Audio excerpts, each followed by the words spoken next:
올해 7월 첫째 주에 부임을 한 후 6개월이 지나 어느새 올해 마지막 송년주일에 이르렀습니다. 그동안 교회 여러 사역에 동참하면서 참 기쁘고 감사했습니다. 물론 도전이 되는 부분들도 있었지만 제가 교회에 기여하고 도움이 될 수 있는 부분들을 찾아가는 시간들이었습니다. 그렇게 한 주 한 주 시간이 갈수록 교회를 사랑하는 마음을 점점 더 크게 갖게 된 것 같습니다. 동시에 계속해서 지속적으로 고민을 해왔습니다. 어떻게 하면 우리 교회 내 모임들을 더 건강한 모임들로 세워갈 수 있을까? 어떻게 하면 우리 교회가 더 좋은 방향으로 나아갈 수 있을까? 계속 고민했습니다. 그러던 중 지난주 새로운 속회를 시작했습니다. 오늘은 타운홀 미팅을 통해 지난 한 해를 돌아보고 새로운 한 해를 바라보게 되었습니다. 내년부터는 새로운 시니어 사역 그리고 젊은 세대 사역도 시작할 예정입니다. 우리 교회 공동체 앞에 놓인 이 새로운 해를 앞둔 이 시점에서 저보다 더 교회를 사랑하는 마음으로 고민해 오신 교우분들께 한 가지 제안을 드리고 싶었습니다. 그것을 잠시 나누겠습니다. 제가 몇 년 전 대학원에 다닐 때 배웠던 원리입니다. 여러분도 잘 아는 책에 나오는 원리입니다. 20년 전 출간이 되어서 전 세계적으로 1000만 부 이상 팔린 소위 경영의 바이블이라고 불리우는 Good to Great이라는 책입니다. 거기에 나오는 논지입니다. 그 책의 저자이자 이 시대에 영향력 있는 경영 석학 중에 하나인 짐 콜린스라는 사람이 한 말입니다. 그가 이렇게 말했습니다. 누구냐가 먼저이고 그리고 나서 무엇이다. First who, then what. who가 먼저이고 그리고 나서 what이라고 합니다. 누구를 먼저 생각하고 그리고 나서 해야 할 일을 정하는 게 순서라고 주장합니다. 짐 콜린스의 주장을 한마디로 말하면, 한 문장으로 말하면 이렇게 정리할 수 있습니다. 위대한 리더들은 혁신을 시작하는 데 있어서 가장 먼저 적합한 사람들을 버스에 태우고 부적합한 사람들은 내리게 한다. 그리고 나서 어디로 갈지 결정한다. 그는 우리가 속한 조직이나 공동체를 훌륭한 조직, 위대한 공동체로 만들기 위해 가장 먼저 적합한 사람들을 버스에 탑승시켜야 한다고 말합니다. 그는 이 내용을 이렇게 권면하며 말합니다.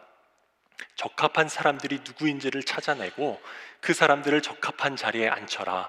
사람들이 가장 중요한 자산이 아니라 적합한 사람들이 가장 중요한 자산이다. 이 원리를 들으시면서 공감하시는 분들이 계실지 모르겠습니다.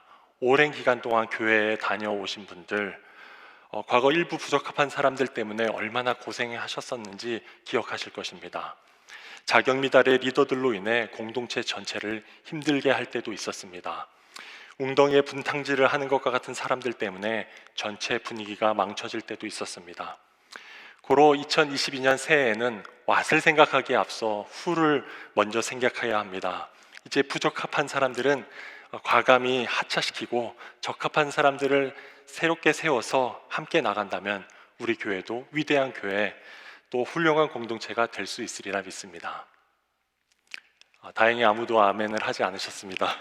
제가 이 말씀을 드리면서 좀 조마조마했는데 표정이 잘 보이진 않지만 좀 무슨 소리를 하고 있나 이런 표정으로 저를 바라보셨습니다.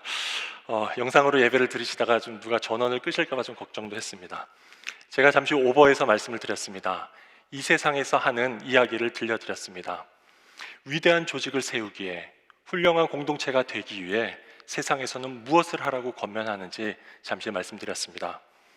그런데 저는 오늘 이런 세상의 소리와는 전혀 다른 하나님의 말씀을 잠시 들려드리고자 합니다. 바로 오늘 읽은 고린도전서 12장의 말씀입니다. 원래 12장 12절부터 27절까지의 말씀을 모두 읽어드리려 했는데 그 단락이 너무 길어 첫 번째 말씀과 끝절 말씀만 읽었습니다. 이 두 절의 말씀을 근거로 두 개의 주제를 나눠서 말씀을 드리고자 합니다. 먼저 12장 12절부터 27절까지 비슷한 내용의 말씀들이 반복되는데 그 말씀들을 찾아 읽어보겠습니다. 오늘 봉독해 주신 말씀 12절과 27절, 그 중간에 있는 20절 말씀입니다. 몸은 하나이지만 많은 지체가 있고 몸의 지체는 많지만 그들이 모두 한 몸이듯이 그리스도도 그러하십니다. 그런데 실은 지체는 여럿이지만 몸은 하나입니다. 여러분은 그리스도의 몸이요 따로따로는 지체들입니다. 12절에서 27절까지 처음, 중간, 마지막 구절까지 한 절에 몸 그리고 지체라는 단어들이 계속해서 함께 반복되어지고 있습니다. 그 구절들은 모두 교회를 그리스도의 몸, 거기에 속한 구성원들을 지체라고 표현했습니다. 한 몸 안에 여러 종류의 지체들이 있듯이 그리스도의 몸이라고 불리는 교회도 그러하다고 했습니다. 팔과 다리, 눈과 입과 같은 것들이 한 몸을 구성하듯이 교회라는 한 몸에 다양한 지체가 있다는 말씀이었습니다. 몸 안에 다양한 지체, 교회 안에 다양한 구성원이 존재한다는 내용을 구체적으로 설명한 구절도 나옵니다. 12장 13절 말씀입니다. 우리는 유대 사람이든지 그리스 사람이든지 종이든지 자유인이든지 모두 한 성령으로 세례를 받아서 한 몸이 되었고, 그리스도의 몸 안에는 유대 사람과 그리스 사람, 종과 자유인들이 함께 있다고 했습니다. 지금 함께 제가 말씀을 나누고 있는 이 고린도 전서 말씀은 1세기 고린도 교회의 상황을 보여주는 말씀입니다. 그 당시 교회는 동시대의 다른 집단이나 조직이나 공동체와는 사뭇 다른 모습을 보여줬던 것 같습니다. 로버트 뱅크스라는 신약학자가 쓴 1세기 교회 예배 이야기라는 책이 있습니다. 역사적 사실을 근거로 1세기 성경시대 그 초기 교회의 모습을 현장감 있게 쓴 책입니다. 그 책에 따르면 1세기 당시 유대교를 믿었던 유대인들은 다른 인종들과 겸상을 하지 않았습니다. 그러나 교회 안의 유대인들은 이방인들과 함께 주님의 식탁에 둘러앉아 함께 먹고 마셨습니다. 당시 그레코로만 문화권에서 종이나 노예들은 아무런 인권을 갖추지 못한 사람들이었습니다. 그러나 교회 안에서 그들은 주인들과 같은 공간에 머물며 동등한 인격체로 존중을 받았습니다. 1세기 대부분의 종교 집단들과는 달리 교회 안에서는 남자들과 여자들이 함께 교제하며 예배를 드렸습니다. 놀랍게도 교회 안에선 여성들도 지도자들이 될 수 있었습니다. 이상은 모두 당시 교회 밖의 사람들이 보기에는 너무나 놀랄만한 장면들이었습니다. 분명 교회 안에서는 이렇게 다양한 지체가 한 몸을 이루고 있었습니다. 그런데 이렇게 다양한 지체가 한 교회를 이루게 된 것은 어쩌다 보니 그렇게 된 것이 아니라 하나님께서 그렇게 의도하셨다는 점을 살펴보게 됩니다. 18절의 말씀에 그렇게 기록되어 있습니다. 그런데 실은 하나님께서는 원하시는 대로 우리 몸에다가 각각 다른 여러 지체를 두셨습니다. 하나님께서 각각 다른 여러 지체들을 그리스도의 몸이라 불리는 교회 안에 두셨습니다. 하나님께서 원하시는 대로 그렇게 하셨답니다. 그럼 하나님께서는 하나님께서 왜 다양한 사람들이 한 교회를 이루는 방식을 원하셨을까 질문을 해보게 됩니다. 그 질문에 대한 답은 하나님의 존재 방식에서 찾을 수 있습니다. 바로 하나님께서 다양성 안에 존재하시는 분이시기 때문입니다. 우리가 믿는 하나님은 삼위일체 하나님입니다. 삼위일체 하나님의 가장 중요한 특성 중에 하나는 신학적으로 다양성 안에 일치라고 말할 수 있습니다. 성부, 성자, 성령이라는 다양성이 공존함과 동시에 일체이신 한 분 하나님으로 존재하신다는 말입니다. 하나님께서는 당신의 이 삼위일체성과 마찬가지로 교회 안에 다양성을 두면서 그들을 한 몸으로 여기십니다. 다양성 안에서의 일치는 하나님의 뜻입니다. 한 몸 안에 다양한 지체를 두신 것은 하나님의 의도입니다. 우리가 믿는 하나님은 아무런 실수가 없으신 완전하신 분이라고 우리는 믿습니다. 하나님의 원하심, 하나님의 계획, 하나님의 뜻은 항상 완전합니다. 하나님의 완전하신 계획과 뜻 아래 다양한 지체가 함께 한 몸을 이루고 있음을 우리는 믿어야겠습니다. 오늘 말씀은 계속해서 그리스도의 몸 안에 다양성이 공존해야 한다는 사실을 믿으라고 강조하고 있습니다. 오늘 단락에 두 개의 비유가 나오는 것을 보게 됩니다. 쉽게 쓰여진 이 두 개의 비유를 통해서 이 내용을 믿으라고 계속해서 강조하고 있습니다. 첫 번째 비유는 발과 귀의 비유입니다. 15절과 16절에 그 내용이 나와 있습니다. 발이 말하기를 나는 손이 아니니까 몸에 속한 것이 아니다 한다고 해서 발이 몸에 속하지 않은 것이 아닙니다. 또 귀가 말하기를 나는 눈이 아니니까 몸에 속한 것이 아니다 한다고 해서 귀가 몸에 속하지 않은 것이 아닙니다. 발이 손과 다르다고 해서 몸에서 떠날 수는 없습니다. 귀가 눈과 다르다고 해서 몸에서 이탈해서는 안 됩니다. 교회 안에 어떤 지체가 자신은 주변 사람들과 너무 다르다고 생각해서 나는 이곳에 속할 수가 없어 라고 생각해서는 안 된다는 말씀입니다. 내가 다른 사람들과 다르다고 해서 나는 이 몸에 속하지 않았어 라고 생각해서도 안 된다는 말씀입니다. 모든 지체는 자기 자신에 대한 제대로 된 인식을 가져야 합니다. 모든 지체는 자신과 다른 모양과 다른 기능을 갖춘 지체들과 함께 하나님의 뜻 안에 한 몸을 이루고 있습니다. 두 번째 비유는 눈과 머리의 비유입니다. 21절 말씀입니다. 그러므로 눈이 손에게 말하기를 너는 내게 쓸데가 없다 할 수가 없고, 머리가 발에게 말하기를 너는 내게 쓸데가 없다 할 수 없습니다. 이번에는 눈이 자신과 다른 손을 보면서 비웃거나 필요 없다고 말해서는 안 된다는 말씀입니다. 머리가 자신과 다른 발을 보면서 몸에서 나가달라고 내쫓으려고 해서는 안 된다는 말씀입니다. 이번에는 나와 다른 어떤 지체를 보면서 너는 나와 다르니까 너는 필요 없어, 넌 여기 있을 수 없어 라고 말할 수 없다는 의미입니다. 모든 지체는 다른 지체에 대해서도 올바른 인식을 가져야 합니다. 모든 지체는 자신과 다른 모양과 다른 기능을 가진 지체들과 함께 하나님의 뜻대로 한 몸 안에 있게 되었습니다. 두 비유 모두 동일한 내용을 말하고 있습니다. 하나님께서 다른 사람들을 그리스도 몸 안에 두셨다. 너 자신도 다른 사람도 그 사실을 인정해야 한다. 너와 다른 나, 나와 다른 너, 서로의 다름을 인정하며 다양한 지체들이 함께 존재해야 한다. 하나님께서 말씀하십니다. 오늘 단락의 첫 번째 메시지, 교회 안에는 다양한 지체가 함께 있어야 한다는 말씀이었습니다. 다른 말로 다양성의 공존입니다. 그것이 하나님께서 교회 안에서 보시기를 원하시는 바라고 말씀하십니다. 필립 얀시라는 기독교 작가에 대해 들어보신 적이 있으리라고 믿습니다. 그분이 쓴 책들 중에 한국어로 교회, 나의 고민, 나의 사랑이라는 책이 있습니다. 그 책이 오늘 설교에 가장 큰 영향을 주었기에 그 제목 그대로 오늘 설교 제목으로 가져왔습니다. 이 책에서 필립 얀시는 자신이 수십 년간 다녔던 여러 교회들 중 한 교회 이야기를 길게 나눕니다. 시카고 도심에 위치한 라셀 스트리트 교회입니다.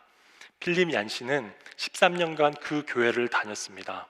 그리고 그 13년간 대부분의 교회에서 그랬듯이 그 교회 안에서의 갈등도 보았고 뭔가 헌신되지 않은 사람들도 만났습니다.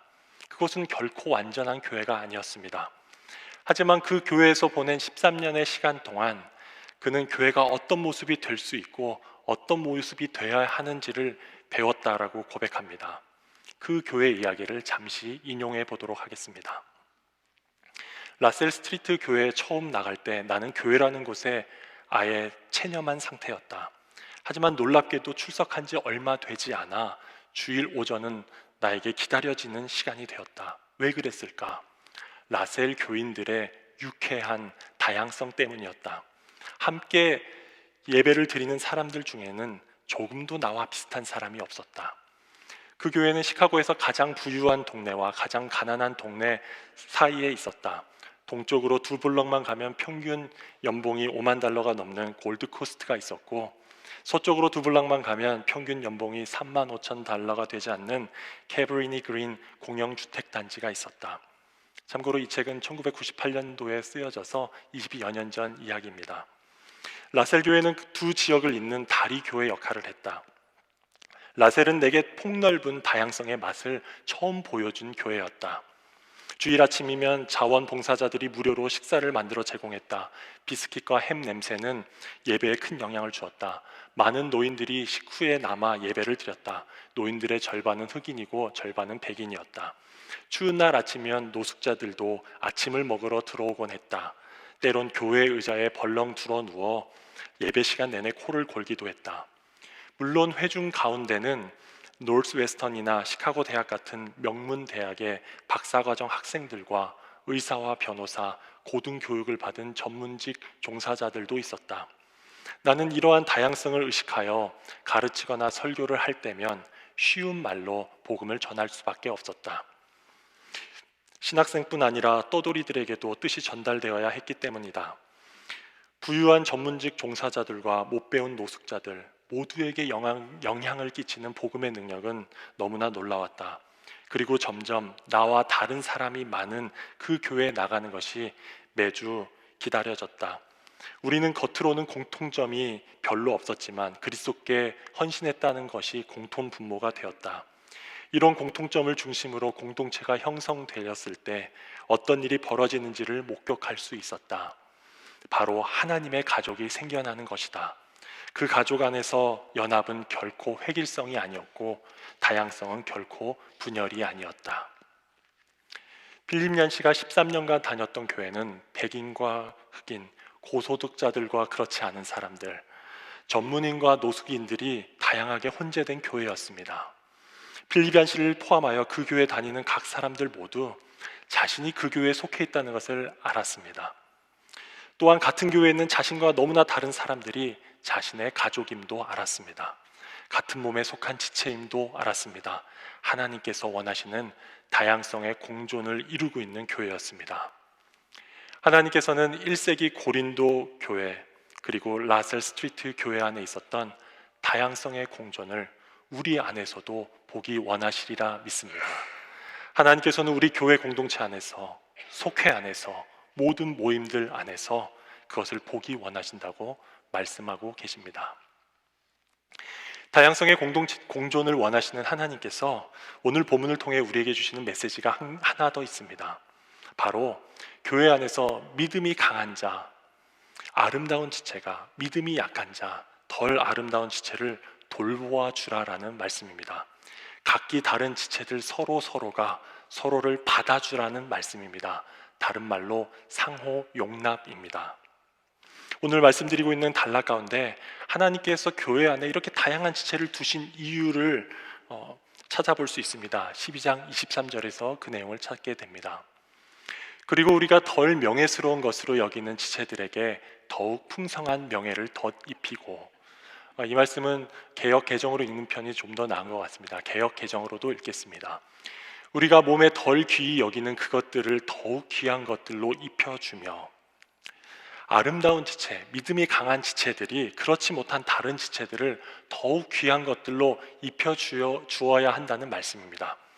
여기서 입혀주며라는 표현을 읽으면서 창세기의 한 장면을 떠올리게 됩니다. 하나님께서 우리 인간들을 입혀주시는 장면입니다. 아담과 하와가 불순종한 후에 에덴 동산을 쫓겨났을 때 하나님께서 가죽옷을 지어 그들을 입혀주셨습니다. 그때 입혀주며가 나옵니다. 하나님께서 입혀주신 가죽옷은 따뜻한 하나님의 배려와 보호와 사랑을 상징했습니다. 그리고 하나님께서 하셨던 것과 같이 그리스도의 몸 안에서도 강한 자들이 약한 자들에게 배려와 보호, 사랑을 베풀어야 한다는 말씀입니다. 그리고 이어지는 말씀에서 이건 역시 하나님의 의도와 뜻이다라는 말씀을 강조합니다. 이 부분도 개역 개정으로 읽겠습니다. 오직 하나님이 몸을 고르게 하여 부족한 지체에게 존귀를 더하사 몸 가운데 분쟁이 없고 오직 여러 지체가 서로 같이 하여 돌아보게 하셨으니,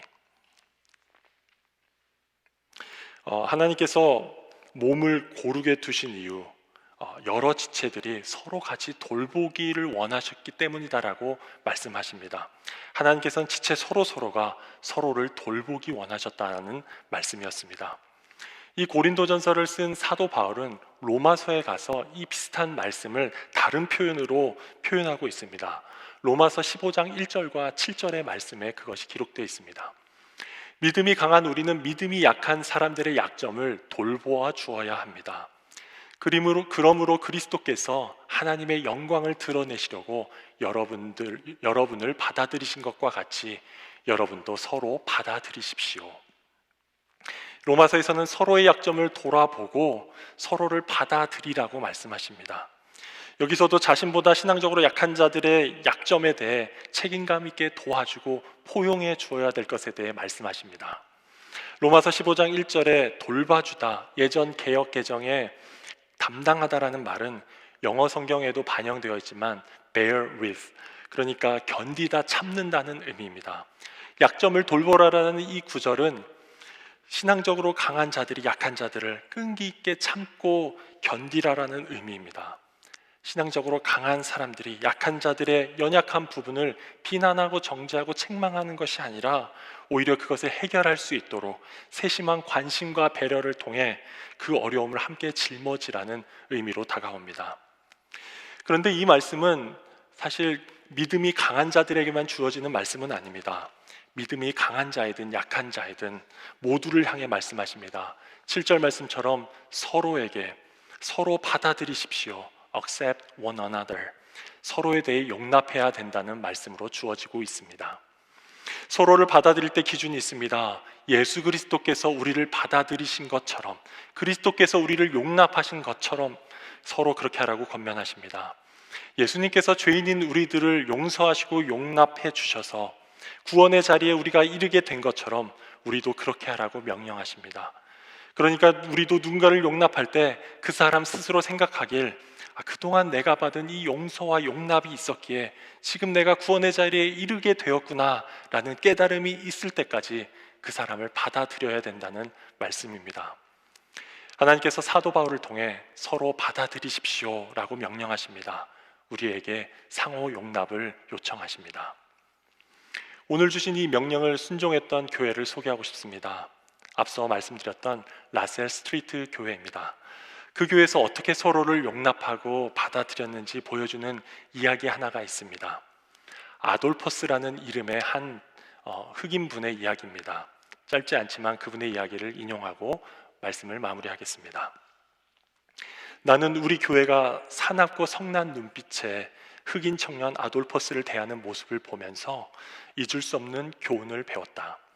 그는 한 직장에 오래 붙어 있지 못했고 발작적인 분노와 광기 때문에 보호서 신세도 여러 번 졌다.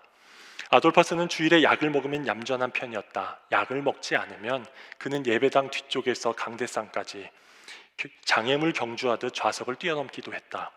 찬송 중엔 외설적인 몸짓을 하기도 했다. 설교를 듣지 않고 헤드폰을 끼고 랩 음악을 듣기도 했다. 라셀 교회 예배에는 회중의 기도라는 순서가 있었다. 다 같이 일어나 세계 평화, 병자의 치유, 사회 정의를 위해 아무나 즉흥적으로 기도하는 시간이었다. 각자의 기도가 끝나면 다 같이 한 목소리로 주여 우리의 기도를 들으소서라고 화답했다. 주여 휘트니 휴스턴과 그 기막힌 몸매를 지으심에 감사합니다. 어느 날 그가 했던 기도다. 어색한 시간이 흐른 후 몇 사람들이 되받았다. 주여 우리의 기도를 들으소서. 아돌퍼스는 이런 기도를 했다. 주여 지난주 중요한 녹음 계약에 서명했고 또 밴드에 좋은 일이 많아 감사합니다. 아돌퍼스를 아는 사람들은 그것이 그의 망상이란 것을 알았지만 마음으로 화답했다. 주여 우리의 기도를 들어주소서. 한 번은 이 교회 흰둥이 목사들의 집이 이번 주에 다 불타게 해주소서라고 기도했다. 이 기도에는 아무도 화답하지 않았다. 아돌포스는 이미 다른 세 교회에서 쫓겨난 전력이 있었다. 그는 백인들을 난감하게 만드는 게 즐거워 인종이 섞여 있는 교회를 좋아했다. 한 번은 내가 가르치고 있는 성경 공부반에서 벌떡 일어나 말했다. M16 총만 있었다면 이 방에 있는 너희들 모두를 다 죽여버렸어. 우리 백인들은 난감했다. 알고 보니 아돌퍼스는 버스비가 없어 주일에 교회까지 무려 5마일을 걸어올 때도 있었다. 교인들이 그를 차로 데려다 주기 시작했다. 집에 초대해 식사를 대접하는 교인들도 있었다. 어느 날 아돌퍼스가 정식 교인으로 신청을 하였다. 장로들이 간단히 믿음을 테스트해 보았으나 별로 신통한 게 나오지 않아 일종의 수습기간을 주기로 했다. 어쨌든 좌충우돌하던 아돌퍼스의 이야기는 해피엔딩으로 끝난다. 그는 차분해졌고 광기가 도지려고 하면 교인들에게 도움을 청했다. 결혼도 했다. 그리고 세 번째 도전 만에 정식 교인이 되었다. 평생 그 누구도 에너지와 관심을 쏟지 않았던, 가족도 없고 직장도 없고 안정도 없었던 그에게 교회는 유일하게 안정을 주는 곳이었다. 거부당할 집만 골라서 한 그를 교회는 받아주었다. 그 교회는 아돌퍼스를 포기하지 않았다. 한 번, 두 번, 세 번, 네 번 끝까지 기회를 주고 또 주었다. 하나님의 은혜를 이미 체험한 그리스도인들이 아돌퍼스에게 그 은혜를 옮겨주었다. 그 집요하고 억누를 수 없는 은혜는 하나님께서 모든 것을 참아가며 나 같은 사람들을 사랑하신다는 사실을 내게 똑똑히 각인시켜 주었다. 이제 나는 다시 이런 은혜가 스며 나오는 교회를 찾고 있다. 저는 이 이야기를 읽으면서 이 이야기에 다 담겨져 있지 않은 숨겨진 이야기들을 상상해 보았습니다. 그 한 사람을 용납하기 위해서 얼마나 많은 사람들이 많은 시간 참고 인내하고 애썼을까를 상상해 보았습니다. 분명 이제 더 이상 기회를 줄 수는 없습니다. 더 이상 참을 수 없습니다. 말했던 사람들도 있었을 것입니다. 동시에 끊임없이 용납받고 기회를 얻었던 이 아돌퍼스라는 사람에게 교회는 인생의 가장 큰 의미, 삶의 전부가 되었을 것입니다. 횟수를 셀 수 없이 끝없는 용납을 받았던 그 사람은 이후 자기 말고 다른 어떤 어려운 사람이 교회에 왔을 때 누구라도 용납해 줄 수 있었을 것입니다. 이 이야기와 함께 필립 얀시가 이런 이야기를 합니다. 모든 교회에는 아돌퍼스가 적어도 하나씩은 있다. 참으로 공감이 되는 말이었습니다. 책을 읽는 내내 솔직히 제가 만났던 이런저런 사람들이 떠올랐기 때문입니다. 처음에는 그래, 이렇게 문제를 일으키는 사람 교회마다 하나씩은 있지 라고 생각했습니다. 그러나 설교를 준비하는 내내 어느 순간 제 자신이 아돌포스와 같은 사람이다라는 생각을 해보게 되었습니다. 지금껏 하나님께서 또 수많은 사람들이 저런 사람을 받아주고 인내해주고 용납해주지 않았더라면 저는 지금 이 자리에 서 있을 수 없었을 것입니다. 하나님께서 또 수많은 사람들이 제게 한 번, 두 번, 세 번, 네 번 기회를 다시 주지 않으셨다면 저는 진작에 목회를 시작하지도 못했을 것이고 지금 못하고 있었을 것입니다. 저 역시 아돌포스라는 사람과 마찬가지로 집요하고 한없는 하나님의 은혜로 지금 이곳에 속해 있습니다. 모든 교회에는 아돌포스가 적어도 하나씩은 있다. 이 말은 적어도 저를 포함한 우리 각자가 어느 교회든 교회 안에 있는 한 진리임을 믿어야겠습니다. 저는 오늘 이 부분을 깨닫게 되는 것이 가장 중요한 점이라고 믿습니다. 우리 자신이 하나님의 사랑을 받은 하나님의 은혜를 경험한 제2의 아돌포스라는 점을 믿을 수 있게 되길 바랍니다. 그리고 그럴 때에야, 그 사실을 믿을 때에야 우리 역시 또 다른 누군가를 용납할 수 있을 것입니다. 이제 설교를 마무리하겠습니다. 처음 교회에 대한 제 사랑과 고민에 대한 말씀을 드렸습니다. 그리고 굿 그레이트라는 책에 나오는 적합한 사람을 태워야 된다는 세상의 원칙도 말씀드렸습니다.